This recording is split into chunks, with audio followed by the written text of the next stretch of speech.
How are we doing, ladies and gents, boys and girls? Welcome back to another fun episode of Tom's Flair Bartending Tips. Today we are doing the multiplex. I mentioned it in last week's video, and today I'm going to show you how to perform the multiplex, which looks like this. Today I'm going to show you the basic version of the multiplex, which is with two bottles, which looks like this. But the concept is the same whether you're using a bottle and a tin, okay, or if you're going to be using two tins. But we don't normally do multiplexes with two tins, but you can do. So this is how we do it. Ooh, okay, I won't sing again. The multiplex works like this, using two bottles. We're going to grab them both in beer grab. You're going to grab one kind of near the shoulder of the bottle, and the second one with my thumb and my other fingers, we're going to grab near the top of the other bottle. The key here is this bottle needs to be lower than this one. You see how it's lower? That's next to it, that's higher. Okay, we want it lower. Now the reason for that is if I put that down, pretend I'm holding onto that other bottle. When I throw these bottles, this one is going to do a single spin and the one that's here is going to do a double spin. So that one's going to come up and you're going to catch it in exactly the same position of where you've thrown it from. This one is going to come up, it's going to do a double spin, and you're going to grab it in between your fingers and your index finger, like so. If you're holding a bottle by the shoulder of the bottle and you throw it up, you don't get a lot of spin. If I move that grab to the top edge of the bottle and try and throw with the same amount of power, you get more spin on that bottle. So that's what's happening here, is you're grabbing by the shoulder, you're grabbing by the neck. So when you throw both of those objects, that one's going to spin just once, that one's going to spin twice, that one's going to spin slowly, that one's going to spin more quickly.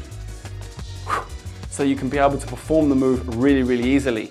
If you held them both near the top and tried to throw them, they spin together at the same time. If you hold them both near the shoulder and throw them, they spin together slowly at the same time. So start off by learning that throw and focusing on the catch of the first one and letting the other one just land in your other hand, okay? Throw and catch. No matter how many times it spins, just focus on catching that first bottle here, okay? The more you do that, slowly you'll start to be able to grab that one without even thinking about it, and you'll start to focus on this one, because the focus goes from this one to this one. Single spin, double spin. That's what's happening in my brain. So what will happen, you'll start to grab that single spin bottle really, really quickly, and then you'll start to go for that secondary bottle. You can try and practice the grab first by just throwing this bottle into your hand, and then you can do a single spin throw into those fingers. So you can practice the catch of the second bottle, and then you can do it like so, and then you can go back to the move again.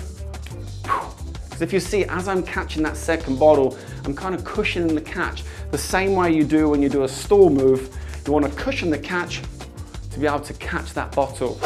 Now, I'm going to show you Tom's top tip.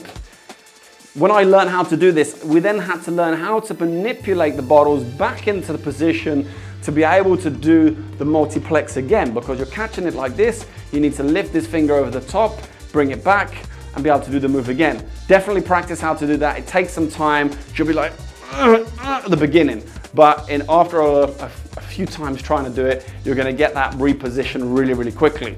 But I'm going to show you how to do the multiplex from the position that you catch it. You catch it in this position.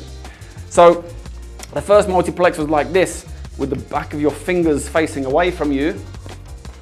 Now we've caught it like this. We don't want to throw the bottles like so. We're going to turn them around so our fingertips are facing away. And you see this bottle is higher than this one. So this one's going to spin slower, this one's going to spin faster, and we can do the move again. There's no readjusting those grabs. You can go straight into the move, and you can even try and start doing this move. I'm slowly readjusting by moving this bottle a little bit lower down. You can even start doing different throws with the move as well. So that is the multiplex in a nutshell. If you want me to go deeper into other multiplex moves using tennis grabs and other bottles, then let me know in the comments. But give that one a shot, try it out for yourself, let me know how you get on. It is quite a tough one, so take care of your fingers and do try and get yourselves some of these plastic bottles if you can. There is a link in the description below where you can go and buy one of these from my website. We do ship worldwide. But that is it. Thank you very much for watching. And before I go, I do want to say a huge thank you to these legends who do support me over on Patreon. And if you want to be a part of that, there is a link in the description below where you can go and find out a little bit more about what is going on over there. But a huge thank you to all you guys and girls for all of your continued support. I shall see you all very, very soon. Until next week, I'll see you then.